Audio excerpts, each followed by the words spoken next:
Dan. Test. Are we good to go? Okay. All right. Cool. Hello, everyone. My name is Josh Rickard. Can you hear me okay? All right. We're going to talk about hunting for fish kits. And I'll give you a little bit of background about myself. Yes, that is. Oh, you are not seeing that. One sec.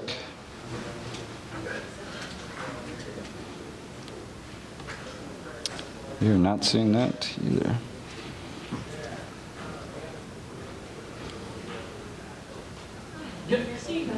All right. So, yeah. My name is Josh Rickard. We're going to be talking about hunting for fish kits, and that is me underneath that mask. So. But my background, I started in IT, went over to, help desk to sysadmin, or system support to sysadmin, and then went into DFIR, digital forensics, and then did that for a while, created a lot of open source tools, and then went to become a product manager at a fishing defense company. And then now I'm a security research engineer at Swimlane, which is a SOAR, security orchestration, automation, and response company. So, totally enough about me. All right, let's talk about how we're actually going to be hunting fish kits. Before we actually hunt them, we need to understand what they are, right? And we need to have a baseline of what these kind of these attacks are. So they're really just deployable apps or deployable templates or applications that you can just upload to a compromised host, a new host. And they're usually contained in a .zip file. And they contain a whole bunch of attributes, and we'll go through those a little bit. But they're really just a set of tools an attacker can deploy, and off they go. They'll have some configuration and some other items that we'll talk about, but for the most part, it's just like a template and a whole bunch of code. So, you can buy these kits, and a lot of these kits are made by different attackers or groups, and they're sold. So this one is actually fudspam.tools. It's not behind Tor or anything, so you can go Google it right now and go and buy an Office 365 kit for $70. And these kits are then created, prepackaged, and then other less technical scammers will actually use them, configure them, and start actually attacking. So there's a couple different aspects where you have the makers themselves as well as the actual attackers. And so here's an example. This was August 25th was it updated for an Office attachment page that you can fish with for $70. It's weird that they actually don't take Bitcoin, but anyways. Oh, and they do, funny thing is they do have a built-in chat support for this tool. Yeah. So let's take a look at one traditional kit. Everyone sees kind of a PayPal. There's a bunch of, the big companies, Apple, PayPal, whatever it is. Obviously, this is not an actual PayPal site. It's agentreview.net/login, whatever. But, they have the traditional feel. But once you actually, the attacker has uploaded this zip or this kit, then they just extract it on this page, and then you get a brand new website just like this. But when you actually, download that kit when you're hunting, you can expand it, and this is kind of the traditional view. You'll see they'll have a whole bunch of code. Most common is probably PHP. There is some JavaScript, some HTML, CSS, but for the most part, they're just going to they love PHP. I hate PHP, but it works. So when they actually, have uploaded this kit and they have extracted it, then they need to configure it, the user, the less technical scammer. As you can see, they do have to configure it, and there's nice comments that they leave, which is great. But the attacker or the less technical will just put in their email address and off they go. But they also, the kit makers themselves, and this is becoming way more common I'm seeing, is they'll actually backdoor those kits. So, they're selling them to, some person in some internet cafe somewhere, and they're actually, backdooring by having these obfuscated, encoded strings that actually are emails. A great example is this, that they'll just have this, I think it's what, base64, and then rot, and then GZ inflate, and rot13, and yeah. But if you actually decoded this, it's actually the form questions that were there for the kit that the user needed to fill out, as well as they're sending to 3 different other email addresses. And those are the actual kit makers. And it's just really weird that you have 3 mail functions, and some of this is not obfuscated sometimes. Like sometimes it's just plain text, and they still they don't know, and they don't look at it.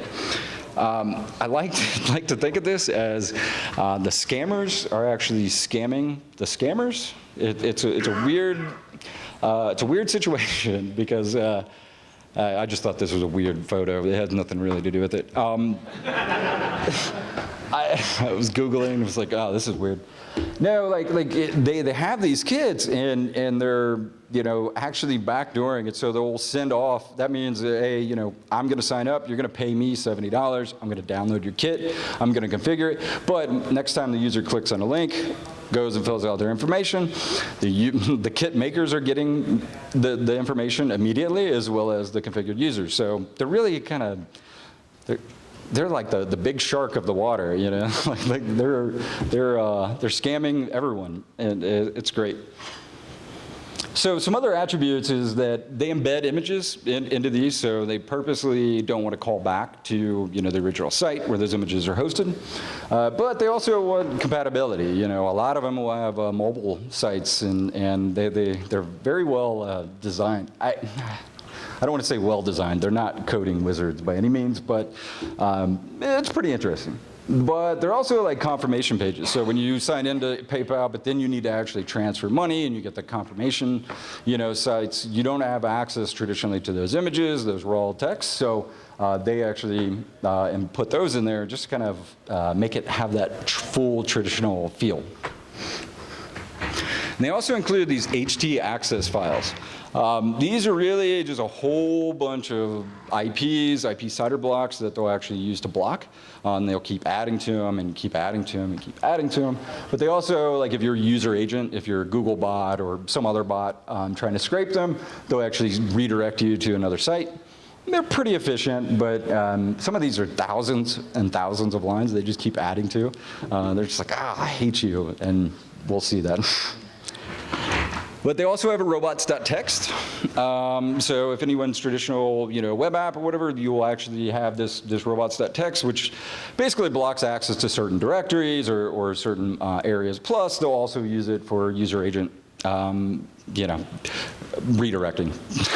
And the funny thing, though, is they also have these scripts that they call anti-bot, or bots.php, whatever it is. And this one, which is by the ShadowZ118 group, will actually include, they have 6 of them, but they only actually include 4, and they're a huge list of IPs, of very specific IPs that they just hate. So this is an example of one of those scripts. You can see on line 50 and 62 that they, once you are identified as one of those bots, they will send you a 404 and a nice little message back to you. And you can get around this, but it's pretty funny. All right, so they also multi-language support, which is pretty interesting. So they're really trying to make this like a service, like a traditional, website, which is really interesting. But there, I think on the left, it's I think that's Spanish, and then French, and then English. But pretty interesting that they have multi-language. Again, they're not coding wizards by any means, but sometimes they kind of impress me a little bit. I mean, I hate to use the word impress, but I'm like, oh, good job. They actually do credit card validation to make that determination of what type of credit card it is, so they can send it off and have a quick little email summary of, here's the new MasterCards you just got, or here's the new Amex. Yeah, pretty cool. Logs. How many here actually have logging in their tools? I mean, you should, but not all the time, right? The great thing about some of these kits is full logging, meaning what and who and when things were accessed, as well as who entered what. Here, you can actually see, this is Julian, this is my friend's drawing, it's amazing. But you can see that he was testing, and there's his client IP.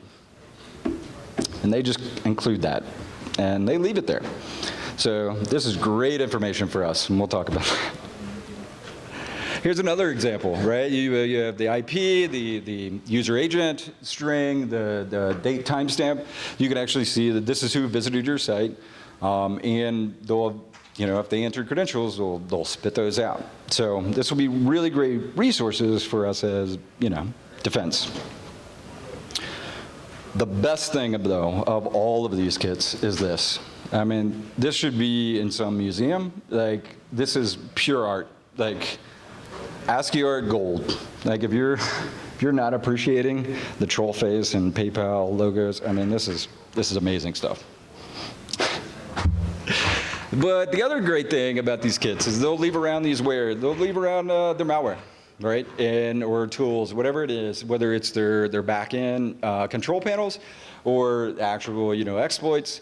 I've seen, a lot of PowerShell, which is pretty normal now, but EXEs, DLLs, all the way down to APKs that they'll actually have downloaded. And so depends on, what the scope is. If you're trying to do credential harvesting or you're trying to actually exploit, you may find some juicy stuff.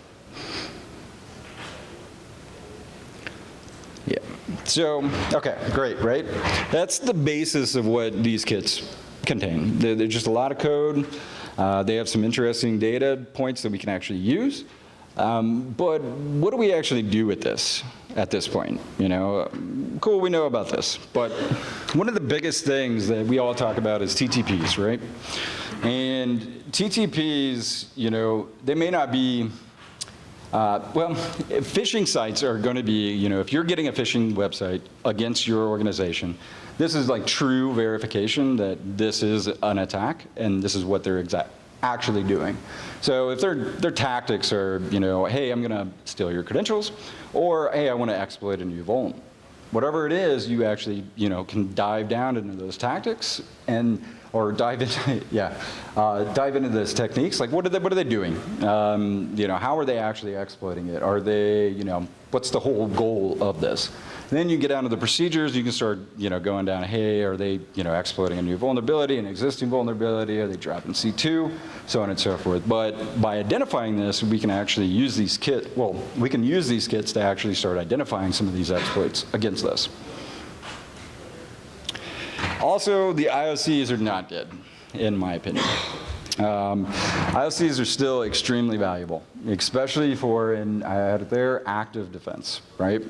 Long term, we want TTPs, we want to block the entire actors, but if shit hits the fan, we need to respond. And part of that response is whether it's, blocking IPs, tracking data, going hunting, whatever it is, you still need to use these IOCs. And so there's some great information in some of these kits, like the kit name, versions, so you can actually track that over time, which is really, really interesting. Email addresses, so a lot of these are going to be Yandex and, a bunch of Gmail, lots of Gmail. But, you can actually track, and some of them keep them for many, many years. You can just do a Google search for that email address, and you'll see it pop up in images of the individuals as well, which is it's a whole other game. But you actually have logs, right? How many times do you actually have logs and you can see when an attacker is actually, who is getting phished? And you can actually track that information. But you also have specific, hosting providers. You can grab detail about, okay, is this host very specific, known to have these certain types of kits or these certain versions, or is it kind of just a random exploit? And then we can actually, track all the variants. And one of the big things that we can do is track the individual, defensive measures that they add to those kits. So if they're trying to block your IP, your crawler, your user agent strings, whatever they are, you can actually start tracking and modifying your tools and become, kind of evasive if you have a history. Let's go and start actually catching some kits. I would hate to be that way. I mean, that's got to be heavy. So, a little story though. I'm going to go in a little soapbox. I wish I actually had one, but okay, so back in like 2014, 2015, I open sourced a tool that it would actually report messages within Outlook, your mailbox, to your internal SOC. Then I worked for a phishing defense company that we actually made that product, or they made it, and we expanded it to a huge global audience. But my point is, if you do not have your users reporting phishing messages, you need to do this. Like, there's tons of commercial products, there's tons of open source products, whatever it is, you need to do this, because there's a lot of really cool information in here. And we'll show you. So the typical response flow, right? User reports a message, goes to a centralized mailbox, we extract the attributes, we put in blocks and firewalls, proxies, we look up hashes, whatever it is, right? Great. I think there's a huge missing gap that we're not taking advantage of. And this is where we start actually hunting for these phish kits. We get these messages, we need to go and find out as much information about them as possible. One of the biggest attributes is if they do have logs, you know which one of your users have actually failed or clicked and entered that information. Plus, you have, what kind of exploit is it? Were they trying to do a browser? Were they trying to do, credential harvesting? Whatever. So your scope is already down further than just like wipe every machine. You actually have some great intel that you can use. So when you're actually hunting for these kits, there's a bunch of different ways, depending on your scope. If it's just your organization, use your own reported phishing messages. If not, then you want to get some pre-filtered sources or just raw sources. There's a bunch of them. There's OpenPhish, PhishTank, URL, Twitter. There's actually a really cool GitHub project called phishing.database. You should go check it out. There's a bunch of emails or a bunch of links in there. But then, if your scope is more broad and you want to actually have the raw sources, the internet, certificate transparency logs, great. It's going to be all, if anyone doesn't know what CTL is, then, well, let's talk. But who is domain search, which is actually all new domains added to all TLDs, as well as Pastebin, which I call a dumpster fire, and Web Analyzer, which is, again, pretty similar to domain search, and then Firehole, which is like a correlation of like 4,000 blacklists, all into one nice fancy list that gets updated like every 2 minutes. So use those as your sources. It depends on what your scope is. So if your scope is just your org, use your messages. But if it's beyond, you can actually start correlating and grabbing some of these lists. Let's take Twitter, for example. There's a lot of hashtags out there that are used that people that are actually hunting for phish kits will add new kits almost immediately. Some of them are bot-driven, some of them are, real user-driven. But there are different types and the different formats and all that, which is hard to mess with. And some of these hashtags that I like to search for is OpenDir, which we'll talk about, but it's Open Directory, phish kit or phishing kit, or don't use a hashtag. There's a bunch of others as well.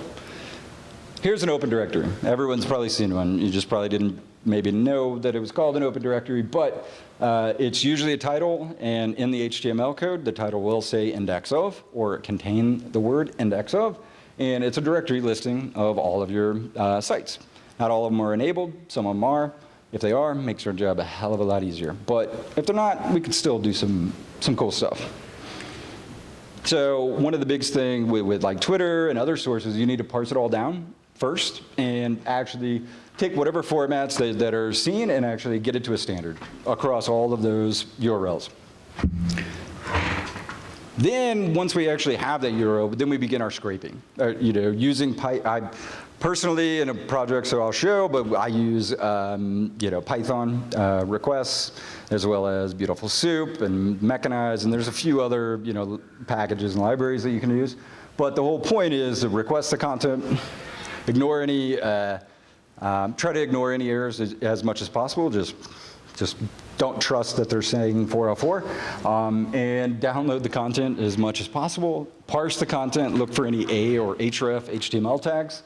Find any of those relative paths, meaning, so if you're in an href, you'll have a folder path, add them to a master list, and then just start adding .zip to each one of those as you expand. And just keep doing this recursively across every page that you encounter on that site. And then you just request content, and you just keep going back and back and back, or back and forth. So this is an example of finding and generating paths, is the identify that route, download the content, but we're really just looking through, and you can see kind of in this GIF that we're just expanding paths based on relative links that we found, and just keep going down that loop. All right, so tons of technology, right? We all have it. Anyone love SpongeBob? I love SpongeBob.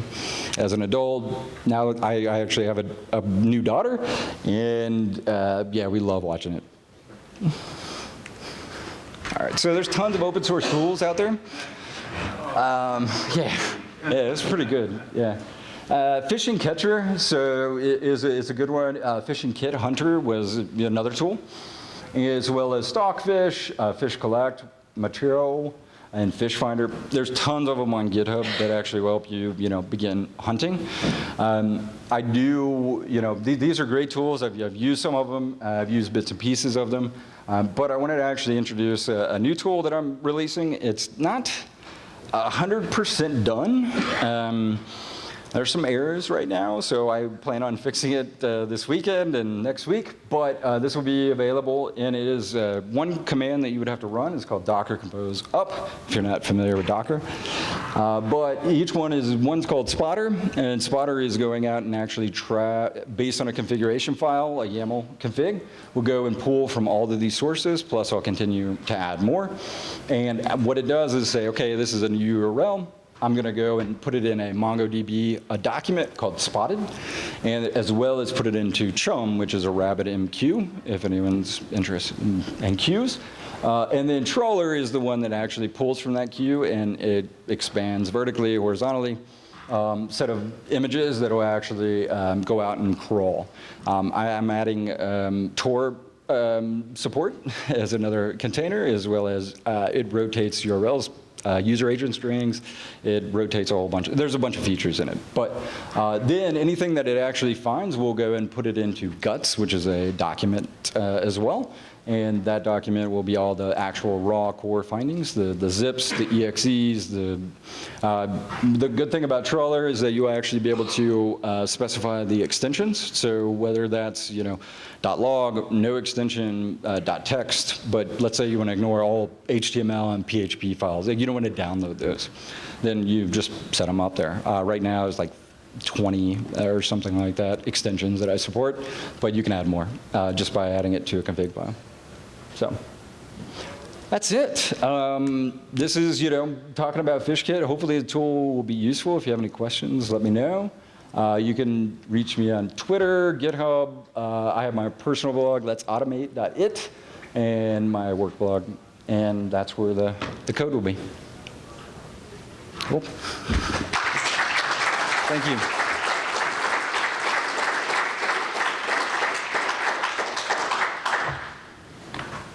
Do you want me to